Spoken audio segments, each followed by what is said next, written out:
हाय दोस्तों, Purvanchal career classes पे मैं यशवंत गौरव आप सभी लोगों का हार्दिक स्वागत करता हूं। दोस्तों, UPP, RRB group D, UPSI और जो भी वनडे एग्जाम्स आपके चल रहे हैं उसमें साइंस सब्जेक्ट को लेकर मैं आप लोगों के समक्ष उपस्थित हूँ, जिसमें मैं आपको विगत वर्षों में आए हुए प्रश्नों की प्रैक्टिस करवा रहा हूँ, उसकी बेहतरीन व्याख्या के साथ। इतनी बेहतरीन व्याख्या इतने सरल शब्दों में, इतने स्पष्ट शब्दों में कि आपको एकदम आपके दिमाग में फीड हो जाए, कोई भी प्रश्न आपसे अछूता ना रहे। अब वो चाहे फिजिक्स का हो, चाहे केमिस्ट्री का हो, चाहे बायोलॉजी का। अगर कहीं पर आपको जरा सा भी संदेह हो, तुरंत आप कमेंट कर दिया कीजिए, मैं तुरंत आपको वापस वो चीज बता दूंगा। तो देर ना करते हुए आइए शुरू किया जाए आज का सेशन को बेहतरीन बनाने के लिए सबसे पहले आप लोग अगर चैनल पर नए हैं तो सबसे पहले पूर्वांचल कैरियर क्लासेस को सब्सक्राइब कर लीजिए, अपने दोस्तों में शेयर कर दीजिए ताकि वह भी इस सेशन का लाभ ले सकें। बाकी प्रैक्टिस सेट है, कमेंट करना आपका कर्तव्य है। लाइक हमारे लिए मोटिवेशन का कार्य करता है, तो लाइक जरूर किया कीजिए ताकि हम इससे भी बेहतरीन प्रश्न और इससे भी बेहतरीन व्याख्या और इससे भी बेहतरीन क्लासेस आपके लिए लेकर आ सके। और कोई कमी हो तो उसे अपने अंदर जो कमी है उसको इम्प्रूव करें।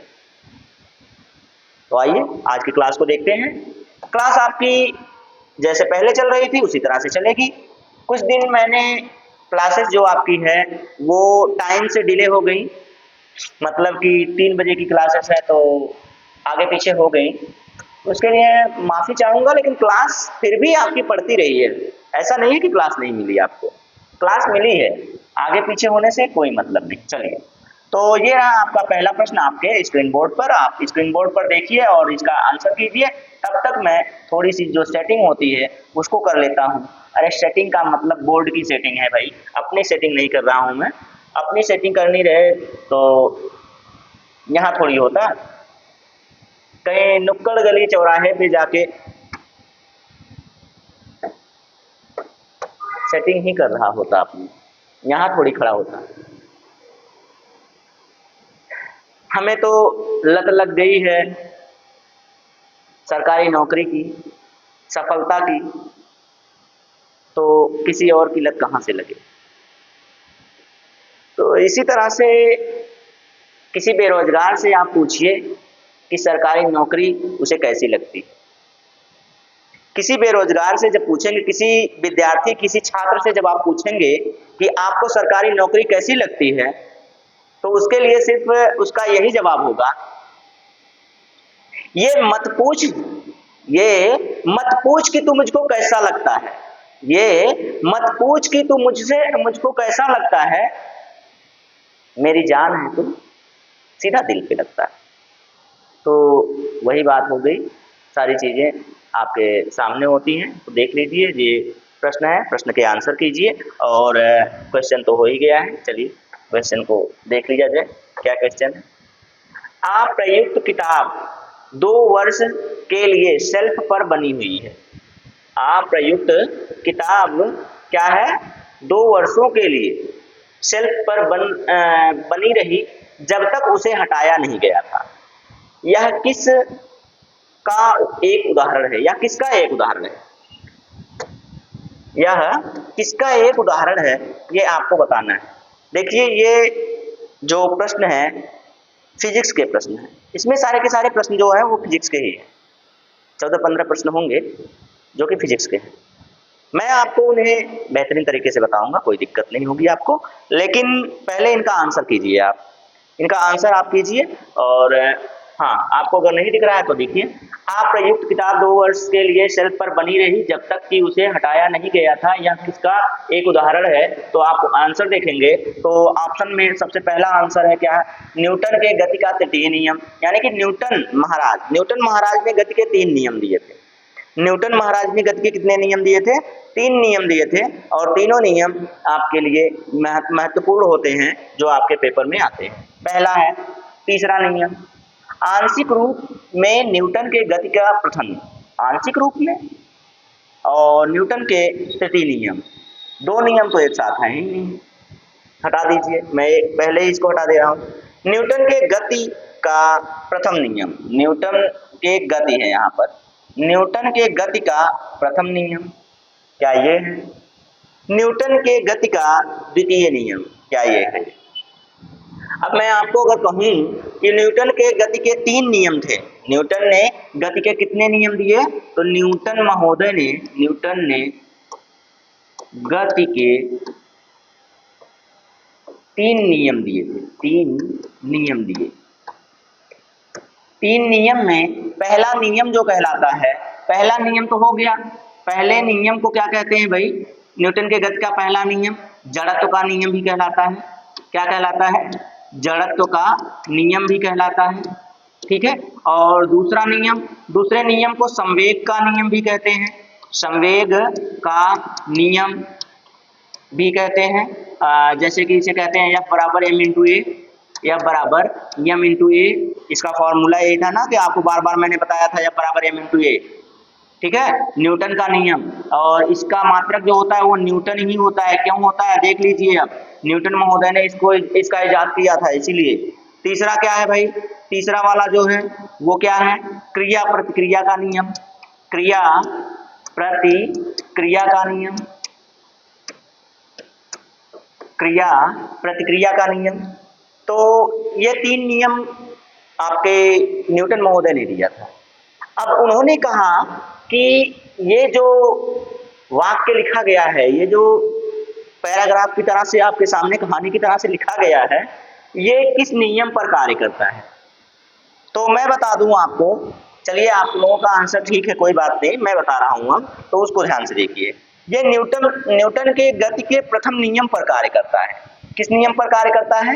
प्रथम नियम पर कार्य करता है। और प्रथम नियम उनका क्या है वो मैं आपको बता दूं, तो ये होता है कि कोई वस्तु यदि विराम अवस्था में है तो वो विराम अवस्था में ही रहेगी, या फिर कोई वस्तु एक समान गति से गतिशील है तो वह गतिशील ही रहेगी जब तक कि उस पर कोई बाह्य बल आरोपित ना किया जाए या बाह्य बल लगाया ना जाए। मतलब कि ये बात है कि जैसे मैं कहूं कि ये मेरा फोन है, ये मेज पर रखा हुआ है, ये मेज पर रखा है, ये तब तक नहीं हिलेगा जब तक कि इसे मैं उठाऊं ना, जब तक कि मैं इसे उठाऊं ना तब तक ये वहीं पर पड़ा रहेगा, ठीक है। 1 मिनट थोड़ा सा रुक जाइएगा। जब तक कि इसे मैं उठाऊं ना, ये तो हो गया, तो इसका आंसर कीजिए, मैं एक काम कर लूं तब तक।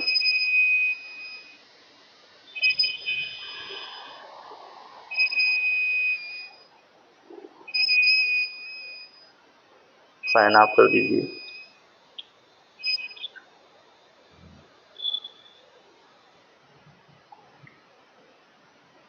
कंप्यूटर भी जी हो गया।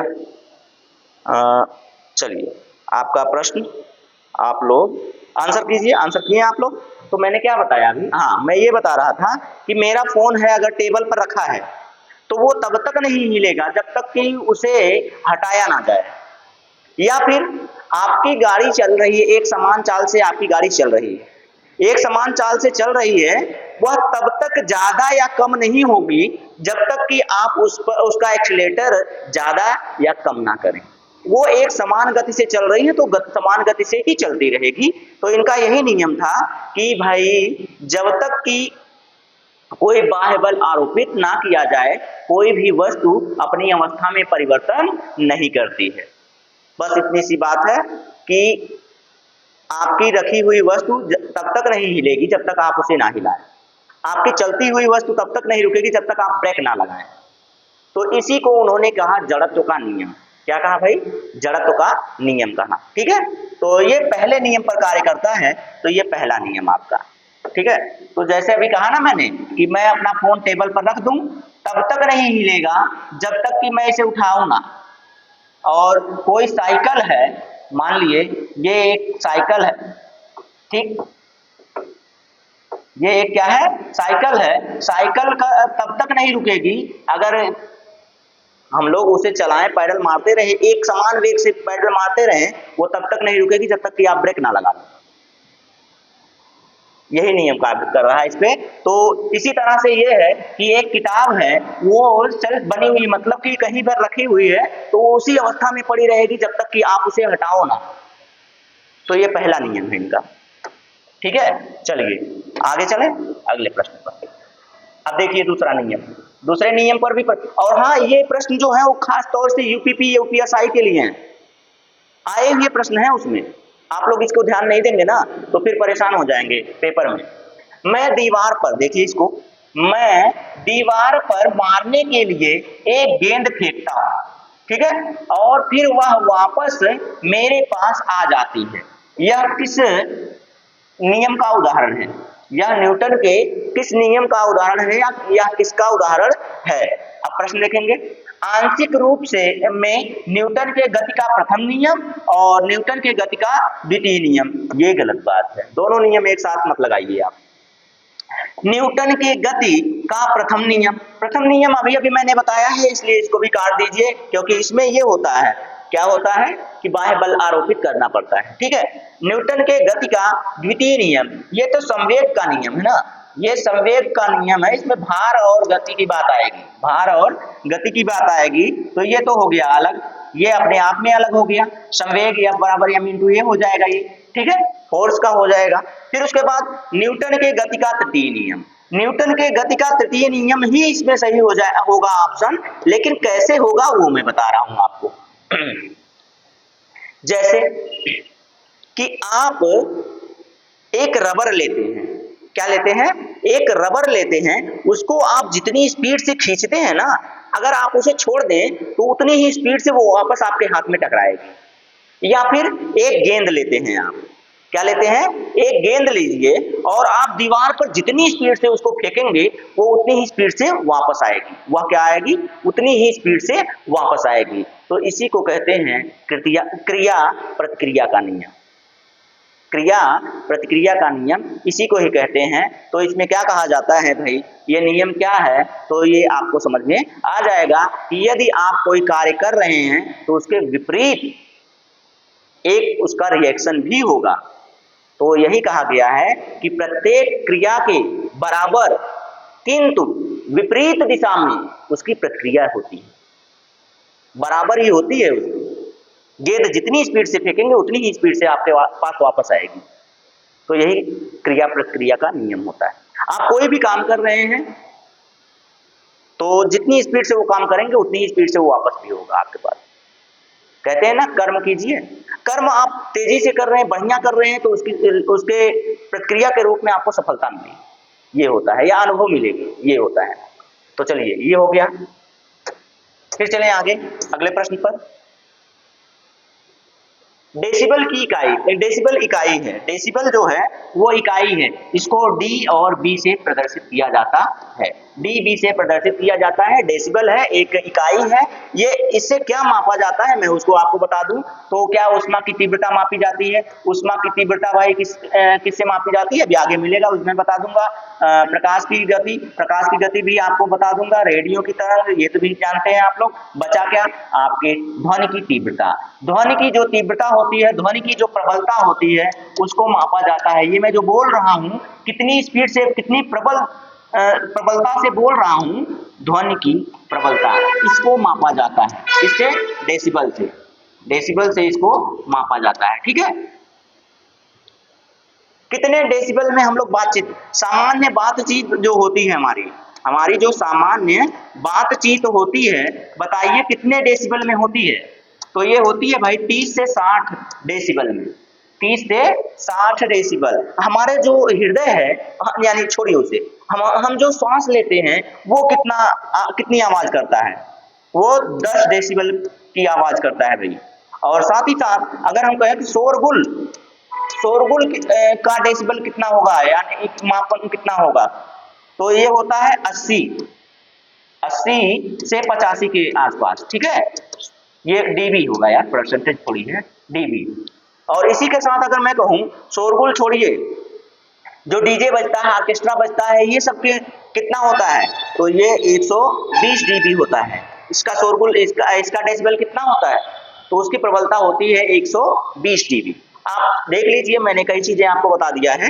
ये बता दिया है मैंने, जो श्वास लेते हैं उसका, जो आप सांस सुनते हैं ना कि रात में कोई सो रहा है तो उसकी सांस चलती है, तो वो 10 डेसिबल की आवाज करता है। और सामान्य जो हम लोग बातचीत करते हैं, जैसे कि नॉर्मली हम लोग बातचीत कर रहे हैं, तो वो जो बातचीत करते हैं ना, वो 30 से 60 डीबी तक होता है। और इससे जब ऊपर जाता है, जैसे कि ये 80 से ऊपर, ये शोरगुल है, ध्वनि की प्रबलता जब 80 से ऊपर जाती है, 80 डेसिबल से ऊपर जाती है, तो वो शोरगुल में आता है। और इससे जितना भी ऊपर जाएगा वो हमारे लिए हानिकारक होगा। और 120 डीबी जो होता है ना, जो आपका डीजे बजता है, डीजे और ऑर्केस्ट्रा जो बजता है, आपका क्या बजता है, ऑर्केस्ट्रा जो बजता है ना, वो इसी स्पीड पे बजता है, इसी क्या बोलते हैं, ध्वनि की प्रबलता पे बजता है, और हमारे लिए बहुत ही हानिकारक होता है, ठीक है। तो ये क्या हो गया भाई, ये सारी जानकारी हो गई, आप नोट कर सकते हैं इसको, ये आपके पेपर में, तरह तरह के पेपरों में आया हुआ है। मैं सारी जानकारियां आपको देता रहता हूँ। फैन ऑन कर दिया क्या, फिर से फैन ऑन कर दिया। प्रतिध्वनि उत्पन्न होने का कारण है, प्रतिध्वनि उत्पन्न होने का क्या कारण है भाई, ये बताना है आपको। एक मिनट यार,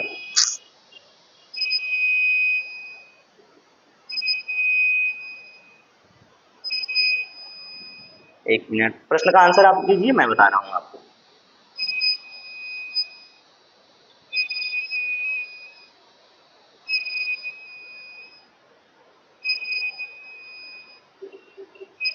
फैन थोड़ा सा बंद कर दीजिए भैया, थोड़ा सा बंद कीजिए, थोड़ा सा करने के बाद चलाइए। चलिए, हो गया, बड़ी समस्या है आज के लिए। आइए, तो क्या करना था, प्रतिध्वनि उत्पन्न होने का कारण है ध्वनि का, क्या है भाई, प्रतिध्वनि का मतलब क्या होता है। जैसे आप किसी बंद कमरे में जाइए, आप वहां जब बोलते हैं तो आपकी आवाज टकराकर वापस आती, गूंजती है आपकी आवाज, तो आपकी आवाज गूंजती क्यों है, ये पूछ रहा है, वही होता है प्रतिध्वनि। वही होता है क्या, प्रतिध्वनि। प्रतिध्वनि क्या होती है कि जब आप यहां से बोलें, जब आप यहां से बोलें तो आपकी आवाज कोई किसी दीवार से टकरा कर आपके पास फिर से वापस आ जाए, तो इसी को क्या कहते हैं, प्रतिध्वनि कहते हैं। जो आपको आपकी आवाज वापस सुनाई देती है। या किसी पहाड़ या कैसी ऐसी एरिया पे जाते हैं आप लोग, तो आप जब बोलते हैं तो आपकी आवाज वापस टकरा के गूंजती है। तो आपकी आवाज गूंजती क्यों है, तो वही आपको बताना है कि क्यों गूंजती है। आवाज क्या अपवर्तन के कारण, अपवर्तन नहीं होता है भाई, अवशोषण के कारण, अवशोषण के कारण आवाज ही नहीं सुनाई देगी। विवर्तन, विवर्तन ध्वनि का एक गुण है, लेकिन लेकिन इसमें काम नहीं करेगा। अब ये होता क्या है, परावर्तन होता है। जब आपकी आवाज किसी दीवार से टकरा रही, जैसे मैं सामने बोल रहा हूं तो ये बोर्ड से मेरी आवाज टकराकर वापस आएगी, टकराकर जो वापस आती है, अगर पीछे बंद होता तो ये आवाज भी टकराती नहीं, टकराती है, कुछ गूंजती है आवाज मेरी यहाँ पर। तो ये जो टकराकर वापस आएगी, इसी को परावर्तन कहते हैं। अब परावर्तन जो है उसी को स्टैंडर्ड फॉर्म में हम लोग प्रतिध्वनि कहते हैं। आवाज का जो परावर्तन होता है, ध्वनि का जो परावर्तन होता है, उसे हम लोग प्रतिध्वनि कहते हैं। ये जो आवाज टकराकर वापस आ रही है, इसी को हम लोग क्या कहते हैं, प्रतिध्वनि कहते हैं। और यही हमारी ध्वनि का परावर्तन होता है, ठीक है, यही हमारी ध्वनि का परावर्तन होता है, सिंपल और साफ शब्दों में। ठीक हो गया, आगे चले, अगला प्रश्न ये रहा आपका, सर्वोत्तम विद्युत चालक है, सर्वोत्तम विद्युत चालक है पूछा है इसने। तो यहाँ पर आपको सर्वोत्तम विद्युत चालक की बात कर रहा है, तो मैं आपको बता दूं, तो सर्वोत्तम विद्युत चालक आपका लोहे, एल्युमिनियम का तार होता है, तांबे का तार होता है, चांदी का तार आपने सुना है, नहीं सुना होगा, लोहे का भी तार आपने सुना होगा।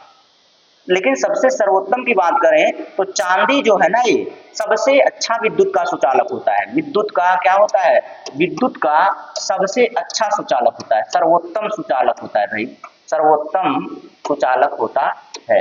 ये आप लोग नोट कर लीजिए, सुचालक होता है। विद्युत का सर्वोत्तम सुचालक होता है और साथ ही साथ ऊष्मा का भी चालक होता है। क्या होता है? ऊष्मा का भी चालक होता है। ठीक है, ऊष्मा का भी चालक होता है। महंगा होने के कारण, बहुत महंगा होने के कारण इसको वायर में नहीं लगाया जाता है भाई। महंगा होने के कारण इसको वायर में नहीं लगाया जाता है। नहीं तो क्या पता लगेगा कि आप चांदी का वायर लगवा दीजिए, हाँ, रात को सोइए, सुबह को आपका वायर ही गायब हो जाएगा। चांदी महंगी होती है ना, आपका वायर ही गायब हो जाएगा। सुबह उठ के देखेंगे, कहेंगे ये क्या हुआ, ओ माय गॉड। तो इसीलिए चांदी का वायर नहीं बनाया जाता है भाई। चांदी का वायर आपके हैसियत से बाहर, मतलब हैसियत की क्या बात करें, बहुत लोग हैं वायर लगवा सकते हैं, लेकिन लगाते क्यों नहीं है वो मैंने आपको रीजन दे दिया है। इसके बाद क्या होता है? तांबा होता है। अगर मैं इसको कहूं तो पहले नंबर पर चांदी है, पहले नंबर पर चांदी, दूसरे नंबर पर तांबा और तीसरे नंबर पर आपका क्या है? एल्यूमिनियम होगा। क्या हो जाएगा? एल्यूमिनियम है ना, मिनियम। और चौथे नंबर पर लोहा लीजिए। ये है आपका क्रम, सबसे ज्यादा चांदी, दूसरे नंबर पर तांबा, तीसरे नंबर पर एल्यूमिनियम, चौथे नंबर पर लोहा। तो ये है इनकी सुचालकता का क्रम। ठीक है, कोई दिक्कत नहीं ना? चलिए आगे चलें। निम्न में से कौन एक वैज्ञानिक होने के साथ साथ एक महान उद्योगपति भी थे जिन्होंने भारत में कई उद्योगों की स्थापना की? भाई इन्होंने कई उद्योगों की, मल्टीपर्पज इंसान थे, टैलेंटेड इंसान थे, इनके पास बहुत टैलेंट था। कौन थे ये? क्या सीवी रमन थे, जेसी बोस थे, होमी जहांगीर भाभा थे या विक्रम साराभाई थे? कौन थे ये आपको बताना है। तो मैं आपको बता दूं कि भाई इन्हें इन सभी के क्षेत्रों में 1966 में पद्म भूषण भी दिया गया था। पद्म भूषण भी दिया गया था, पद्म भूषण दिया गया था इन्हें 1966 में। तो वो कौन है उनको बताना है। ये कला के भी क्षेत्र में और शिक्षा के भी क्षेत्र में और औद्योगिक क्षेत्र में, औद्योगिक क्षेत्र में, साथ ही साथ वैज्ञानिक क्षेत्र में, सभी क्षेत्रों में इन्होंने कार्य किया था। इसीलिए इनको देखिए कहा गया है, इसीलिए इनको क्या मिला है? 1966 में पद्म भूषण भी मिला है। कौन है भाई? विक्रम साराभाई। कौन है भाई? वो तो विक्रम साराभाई हैं। ठीक है, विक्रम साराभाई इसमें सबसे अच्छे आंसर के रूप में दिख रहे हैं। ठीक, चलिए आगे चलें अगले प्रश्न पर।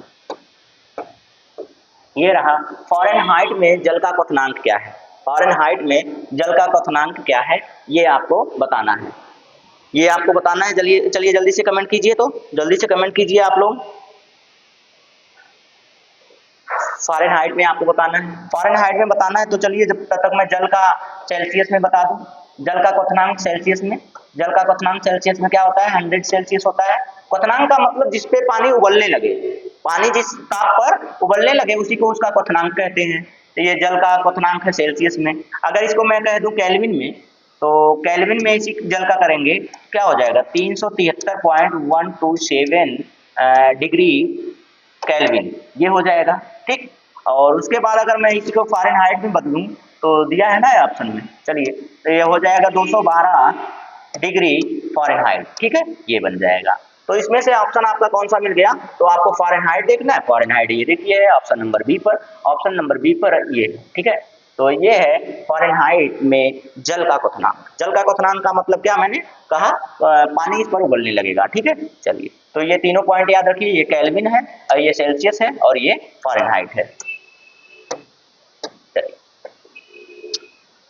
27 का प्रयोग हवा के बल और वेग को मापने के लिए किया जाता है। ये देखिए गलत है, ये 27 नहीं है भाई, यहाँ पे सिर्फ डाट डाट डाट है। क्या है? रिक्त स्थान है जिसको भरना है। का प्रयोग हवा के बल और वेग को मापने के लिए किया जाता है। अब देखिए वही हाल है, देख रहे हो ना विनोद, प्रश्नों को कैसे घुमाया गया है। मैंने बार बार आपको बताया है कि हवा का वेग कैसे, कौन सा मीटर होता है, जो कौन सा यंत्र होता है जिसकी वजह से हवा का वेग पता करता है पृथ्वी की सतह पर। मैंने अभी बताया था कि आंधी आती है तो उसको मापने के लिए एक यंत्र होता है, माप लेता है कि कितनी स्पीड से हवा आ रही है। तो ये सारी चीजें बताया था ना आपको, याद है? याद नहीं तो पिछली वीडियो देखी ना, याद हो जाएगा। इसमें स्पीडोमीटर लगा हुआ है, वाहन का वेग बताता है, ये वाहन का वेग बताएगा स्पीडोमीटर। लैक्टोमीटर आप समझ ही रहे हैं, दूध और दही की बात कर लीजिए यहाँ पे, ठीक है। और थर्मामीटर ताप की बात कर लीजिए, ठीक है। थर्मामीटर ताप की बात, बचा एनीमोमीटर, एनीमोमीटर ही तो है भाई जो मापता है, जो हवा का बल और मापता है। बातें खत्म हो गई, यही सही आंसर हो जाएगा आपके लिए। इतना आसान सा प्रश्न है, आपको बार बार मैं पढ़ा चुका हूँ, फिर भी आप नहीं बता पाएंगे तो भाई दिक्कत होगी ना आपको। मुझे थोड़ी दिक्कत होगी, मैं तो आपके क्लास में रहूंगा ना, आपके पेपर में वहाँ थोड़ी मिल पाऊंगा मैं, इसलिए तो मैं यहाँ बता रहा हूँ। विद्युत का सबसे अच्छा चालक है। अच्छा, यहाँ पे ऑप्शन चेंज है, देखिए वहाँ पर विद्युत का सर्वश्रेष्ठ चालक पूछा गया था, यानी कि चांदी था, और यहाँ पर क्या पूछा गया है, विद्युत का सबसे अच्छा चालक। मतलब इसमें से जो है, इसमें से बताना है आपको कि कौन सा सबसे अच्छा चालक है। तो अच्छा चालक सीधे सीधे बात है ना, कि अभी मैंने बताया था पहला चांदी था, पहला क्या था, चांदी था, फिर तांबा था, चांदी, तांबा, तांबे के बाद एल्यूमिनियम, एल्यूमिनियम के बाद क्या था, लोहा था, लोहा लास्ट में था, कट गया।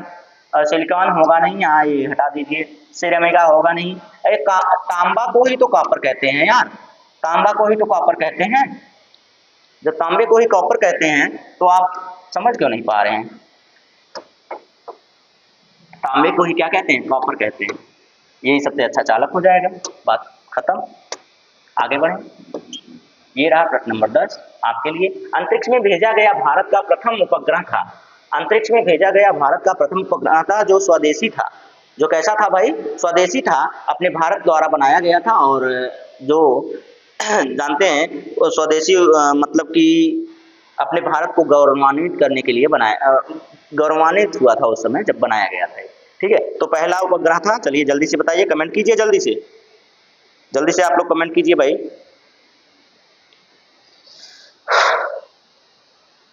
जल्दी से कमेंट करें भाई।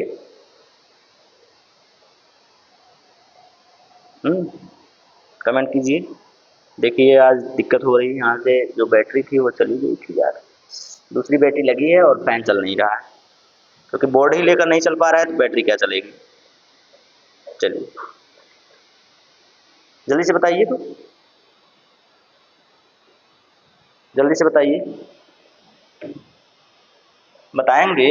अरे पहला कब गया था भाई, 19 अप्रैल को गया था ना, 19 अप्रैल 1975 को गया था पहला भारत का, जिसका वजन भी था भाई, कितना था, 360 केजी, 360 केजी था ना, 360 केजी इसका वो था। और कासमास से गया था, कासमास यान था। इतनी जानकारी भी रखनी जरूरी है, ये जानकारी भी होगी। उसका नाम क्या था भाई, सबसे पहला नाम क्या था, आर्यभट्टा था ना, आर्यभट्ट प्रथम, आर्यभट्ट द्वितीय, आर्यभट्ट तृतीय, ऐसे तो चल रहा है, तो यही तो था, आर्यभट्ट सबसे पहले अंतरिक्ष में भेजा गया था हमारे भारत द्वारा, ठीक है। जानकारियां अपने पास रखा कीजिए, एक्स्ट्रा जानकारियां मैं जो देता हूँ। ध्वनि का मापक, ध्वनि मापक इकाई को कहते हैं, देखिए आपके ही पेपर में, एक ही पेपर में कैसे कैसे घुमा के दिया है, कैसे कैसे यूपीपी के पेपर में घुमा घुमा के दिया है, देख लीजिए, आप खुद देख लीजिए। शिफ्ट 1, शिफ्ट 2, शिफ्ट 3 ऐसे करके ये कैसे कैसे प्रश्नों को घुमाता है, देख लीजिए आप। ध्वनि की इकाई पूछा है, अभी डेसिबल देकर पूछा था कि ये किसकी इकाई है, बात खत्म हो गया, आंसर मिल गया। कैलोरी जानते हैं, उष्मा, कैलोरी मतलब उष्मा का, उष्मा की इकाई है। और फॉरेनहाइट ताप का है, और न्यूटन बल का है, बताने की जरूरत ही कहाँ है। सारी चीजें मिली कि नहीं मिली, मिल गई ना, चलिए हो गया। 11 हो गया, 12। रेफ्रिजरेटर में कौन सी गैस का प्रयोग किया जाता है, गलती से CFC दे दिया होता तो काम खत्म हो गया होता आप लोगों का, CFC दे दिया होता तो काम खत्म हो गया होता ना। एक गैस होती है फ्रियान, एक गैस क्या होती है, फ्रियान।